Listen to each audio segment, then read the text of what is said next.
احناف مغرب کے بعد سنت کیوں نہیں پڑھتے ہیں؟ مطلب یہ میرے ذہن میں ابھی یہ سوال آیا، اگر کوئی بھئی مغرب کے بعد کی سنتیں فرض، اور اللہ کے نبی صلی اللہ علیہ وسلم کی عمومی حدیثیں بھی ہیں کہ اللہ کے نبی صلی اللہ علیہ وسلم جو ہے وہ فرمایا کہ بینا کلی اذانین، ہر دونوں اذان کے درمیان، یعنی اقامت اور اذان کے درمیان میں نماز ہے. اور خصوصی حدیثیں مغرب کے بارے میں بھی ہیں کہ اتنا کثرت سے صحابہ کرام نماز پڑھتے تھے مغرب سے پہلے کی سنت، کہ جو کوئی نیا آدمی آتا تو اس کو لگتا کہ نماز ختم ہو چکی. اس طرح کے الفاظ ہیں حدیثوں کے اندر، اتنی واضح حدیث. پھر ماشاءاللہ ہمارے یہاں جو حنفی بھائی ہیں وہ تو ثواب اور سنت کے بہت متلاشی ہیں، ماشاءاللہ حریص ہیں چھوٹی چھوٹی سنتوں پر، بلکہ بعض مرتبہ جن چیزوں کو بدعت سمجھ کے کرتے ہیں ان بدعتوں پہ اتنی پابندی کرتے ہیں. پتہ نہیں ہے حنفی ہو گیا سے کہاں رواج آ گیا، تبلیغی ہو گیا خاص طور پہ یہ نماز کے بعد ہاتھ سر پہ رکھ کر کے دعا پڑھنے کا. ہم کو تو کسی حدیث میں نہیں پتا کس طرح سے کوئی صحیح حدیث ثابت ہو، لیکن اتنی پابندی سے کرتے ہیں. تو جب جو چیزیں ثابت نہیں ہیں ان پر جب ہاں کون سا ہاتھ رکھتے ہیں، بایاں کہ دایاں؟ سیدھا؟ پتہ نہیں، دایاں رکھتے ہیں، دایاں سیدھا یاد رکھتے ہیں غالباً. جی بچپن میں نے بھی بات کیا. جی بتائیں. جی جی. تو وہ چیزیں جو ثابت شدہ نہیں ہیں ان کو ثواب سمجھ کر کے اتنی پابندی سے عمل کرتے ہیں. تو مغرب کی جو سنتیں ہیں وہ تو مختلف صحیح حدیثوں سے عمومی طور پہ بھی ثابت ہے، خصوصی طور پہ بھی ثابت ہے. تو حنفی کیوں چھوڑتے ہیں اس کو؟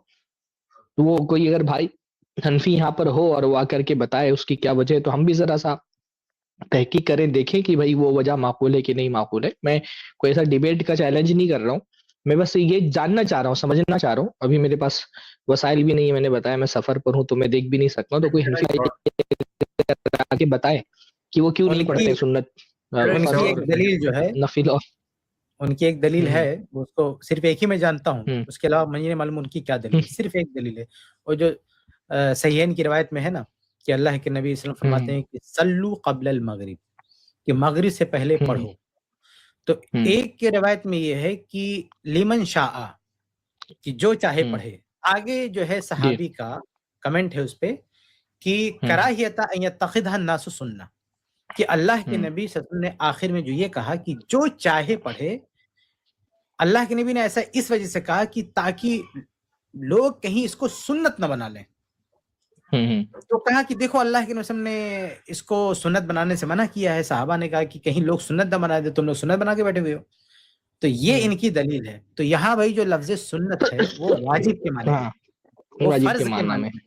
جیسے اللہ کی حدیث ہے تراویح کے بارے میں علیہ السلام، جو میری سنت سے اعراض کرے گا وہ ہم میں سے نہیں ہے. تو یہاں جو سنت ہے نا وہ سنت جو ہے فرض کے معنی میں ہے. شیخ البانی رحمہ اللہ نے ایک بہت اچھی بحث کی ہے، اور یہ تقلیدی دنیا محروم ہے اس طرح کی جو ہے سچی بحثوں سے. تقلیدی دنیا اس مٹھاس سے محروم ہے. شیخ البانی فرماتے ہیں کہ فقہا نے ایک دھاندلی یہ کی ہے کہ ان کی جو اپنی اصطلاحات ہیں جیسے فرض، جیسے واجب، مستحب، ان اصطلاحات سے ملتے جلتے الفاظ جب حدیث میں آتے ہیں تو وہ بھی وہی سمجھ لیتے ہیں. یعنی حدیث میں آ گیا وہ لفظ تو کہتے ہیں کہ بس یہ سنت ہے، فرض نہیں ہے. دیکھو سنت ہے، اسی بنیاد پہ کتنے لوگ کہتے ہیں داڑھی رکھنا سنت ہے، اور عید کی نماز سنت ہے، کیونکہ اس میں ایک جگہ سنت اصحاب سنت المسلمین آیا نا حدیث میں کہ جو عید کی نماز ایسے پڑھے گا وہ سمجھو مسلمانوں کی سنت پڑھے. تو کہ دیکھو حدیث میں سنت ہے اس لیے عید کی نماز سنت ہے. ارے بھائی فقہا کی سنت الگ ہے، اور حتیٰ کہ محدثین جو سنت استعمال کرتے ہیں وہ بھی الگ معنی میں، فقہا سنت استعمال کرتے ہیں وہ الگ معنی میں. اور قرآن و حدیث میں جب لفظ سنت آتا ہے تو سیاق و سباق سے پتہ چلتا ہے وہاں کیا معنی ہے. تو وہاں بہت ساری جگہوں پر سیاق و سباق کے بتاتا ہے کہ اللہ کے نبی کے کلام میں جو لفظ سنت مستعمل ہوتا ہے وہ فرض کے معنی میں ہوتا ہے، وہ فرض کے معنی میں ہوتا ہے. تو یہ گڑبڑی ہوتی ہے فقہا کی. تو یہ ایک دلیل شیخ سرفراز کہہ رہے تھے نا کیا دلیل ہے، تو یہ بیچارے ایک دلیل دیتے ہیں کہ دیکھو اس میں سنت جو ہے نا سر پہ ہاتھ رکھ کے یا قوی یا وہ جو پڑھتے ہیں نا مغرب نماز کے بعد فرض کے بعد، کوئی ثبوت نہیں، اس کا کوئی ثبوت نہیں ہے. اس کی بات کر رہے تھے. اور الٹی نہیں میں دونوں کی بات کر رہا ہوں. میں یہ کہہ رہا تھا کہ اس پر اتنی پابندی کرتے ہیں حالانکہ وہ ثابت نہیں ہے، اور مغرب سے پہلے سنت پڑھنا ثابت بھی ہے، صحابہ کا عمل بھی ہے. اچھا کوئی اگر کہہ رہے کراہیتا والی حدیث کو بنیاد بنا کر کے کہے تو ہم اللہ کے نبی صلی اللہ علیہ وسلم نے کیا فرمانا چاہا ہے اس کو صحابہ سے بہتر کون سمجھ سکتا ہے؟ بھائی صحابہ پڑھے نا اس کے بعد بھی. یعنی حدیث میں آتا ہے کہ ایک آدمی کوئی داخل ہوتا ہے تو اس کو لگتا ہے کہ نماز ختم ہو گئی، اتنی کثرت سے اللہ کے نبی صلی اللہ علیہ وسلم کے زمانے میں صحابہ جو ہے وہ مغرب سے پہلے نوافل ادا کرتے تھے. تو رسول اللہ سے بہتر، رسول اللہ کے صحابہ سے بہتر رسول اللہ کی بات کا معنی کون سمجھ سکتا ہے؟ صحابہ نے اس کا مطلب یہ نہیں سمجھا کہ سنت پڑھی ہی نہ جائے. اچھا ٹھیک ہے اگر یہ مان لیا جائے کہ اس کو ایک دم سنت نہیں بنانا ہے، لیکن اگر 2-4 لوگ بھی پڑھنا ہے تو وقت تو دیں گے نا 2-4 لوگوں کو پڑھنے کے لیے. چلو سب لوگ نہ پڑھیں، 2-4 لوگ پڑھیں. حنفی مسجد میں وقت ہی نہیں دیتے پڑھنے کے لیے سنت، جیسے ہی اذان ختم ہوتی ہے فوراً جماعت کھڑی ہو جاتی ہے. تو میں یہی کہنا چاہ رہا تھا کہ بھئی یہ لوگ ثواب کی بات کرتے ہیں اتنا، اور بعض مرتبہ ان چیزوں کا بڑا اہتمام کرتے ہیں جو ثابت شدہ بھی نہیں ہے. اور ثابت شدہ چیز آ جائے جس میں ثواب بھی ہو اور اللہ تعالیٰ سے تقرب کا ذریعہ بھی ہو، رسول اللہ نے اس پر عمل بھی کیا ہو، لیکن اگر مسلک میں نہیں ہے تو اس پہ عمل نہیں کرتے. اچھا ایسے ہی 2 سجدوں کے درمیان دعا کا معاملہ ہے. 2 سجدوں کے درمیان رسول اللہ کی دعا کتنی پیاری ہے، پر حنفی نہیں پڑھتے عام طور پہ. عام مسجدوں میں نے یہ دیکھا ہے کہ امام تکبیر کرنے کے بعد سجدے سے اٹھتے ساتھ فوراً سجدے میں چلا جاتا ہے. اتنا موقع ہی نہیں دیتا کہ 2 سجدوں کے درمیان کی دعا پڑھی جائے. اور کتنی پیاری دعا ہے، اس کا کتنا ثواب ہے. ربی فرلی ربی فرلی، یا اللہ مغفرلی ورحمنی وہدنی وعافنی وارزقنی، کتنی پیاری دعا ہے، لیکن اس کا اہتمام نہیں کرتے ہیں. حالانکہ ثواب کی بات کرتے ہیں. میں ثواب والی بات پر کہہ رہا ہوں کہ بہت ساری چیزیں ایسی ہیں جن پر ثواب ہے، رسول اللہ کی سنت سے بھی ثابت ہے، لیکن مقلد اس کو اس وجہ سے چھوڑ دیتے ہیں کیونکہ ان کے مسلک میں یہ بات نہیں ہے. جی اچھا کہ سرفراز بھائی یہ فضائل اعمال میں تو ضعیف حدیث لے لیتے ہیں، فضائل اعمال میں ضعیف حدیث لے لیتے ہیں، تو یہاں فضائل اعمال میں صحیح حدیث کیوں نہیں لیتے ہو؟ فضائل اعمال میں ضعیف حدیث لے لیتے ہو، اور فضائل اعمال یہاں صحیح، یہ بھی تو فضیلت اعمال ہے نا، یہاں صحیح حدیث ہے تو وہ نہیں لے رہے ہیں. مطلب اصول ہے جو کفایت بھائی نے کہا نا کہ وہ ہر چیز الٹا ہوتا ہے ان کا، تو وہ الٹا ہی ہے. وہاں ضعیف حدیث رگڑ رگڑ کے لیتے ہیں، یہاں صحیح حدیث چھوڑتے ہیں. یہاں بھی فضیلت عمل، بلکہ یہاں عمل بھی ثابت ہے، عمل بھی ثابت ہے اور عمل کی فضیلت بھی ثابت ہے. اور وہاں عمل ثابت نہیں، صرف اپنے من کی فضیلت مل گئی تو عمل چالو ہو گیا. ارے شیخ صرف الٹا نہیں کرتے ہیں، وہ نام بھی صحیح کر دیتے ہیں. جیسے صلاۃ اوابین، یہ چاس کی نماز کو کہا گیا، تو ان لوگوں نے ایک الگ نماز ڈیزائن کی ہے مغرب بعد 6 رکعت نماز، اس کو کہتے صلاۃ اوابین ہے.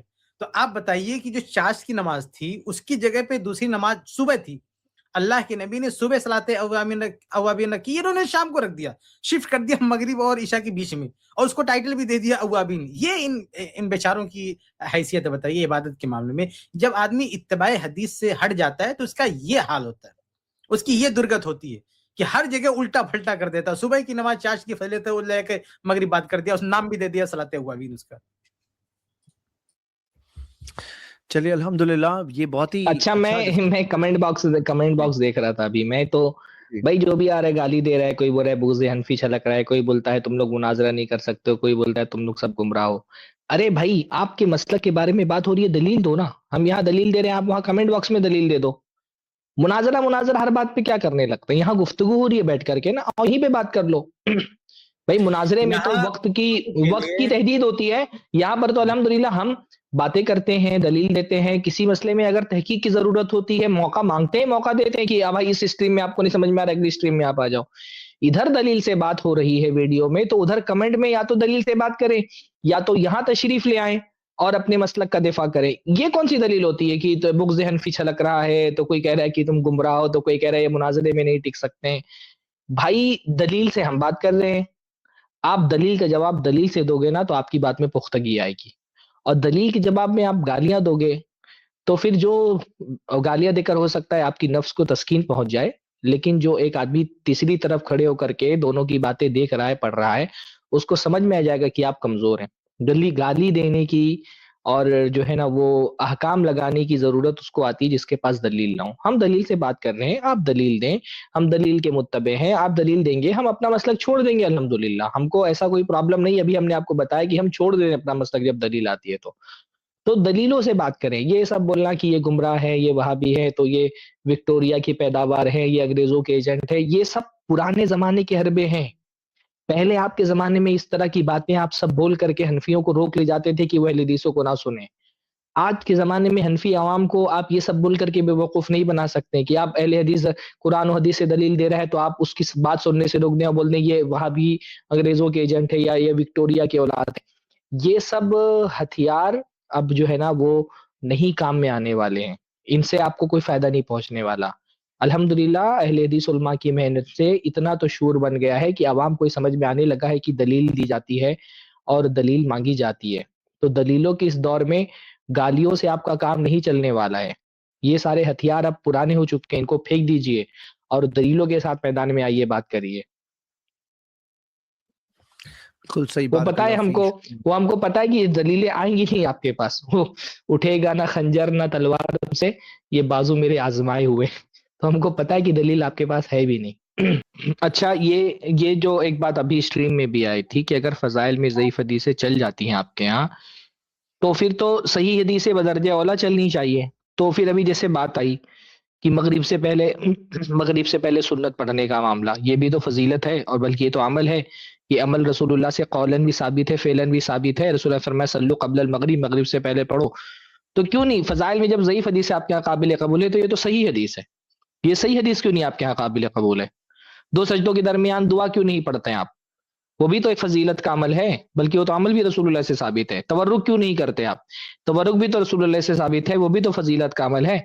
تو دسیوں ایسی فضیلت والے اعمال جن کا عمل کا بھی ثبوت ملتا ہے، فضیلت کا بھی ثبوت ملتا ہے. بھائی رفع الیدین خود اپنے آپ میں کتنا فضیلت والا عمل ہے، تو کیوں نہیں کرتے رکوع سے پہلے، رکوع کے بعد رفع الیدین؟ تو جب صحیح حدیثیں بھی ملتی ہیں، اور اس لیے سارا مسئلہ دلیلوں کا نہیں ہے، سارا مسئلہ مسلک کا ہے. مسلک میں جو چیز قابل قبول ہے اس کے لیے ضعیف، موضوع، من گھڑت روایتیں بھی مل جائیں، کوئی ثبوت ہی نہ ملے تب بھی وہ اس پر عمل کرتے ہیں.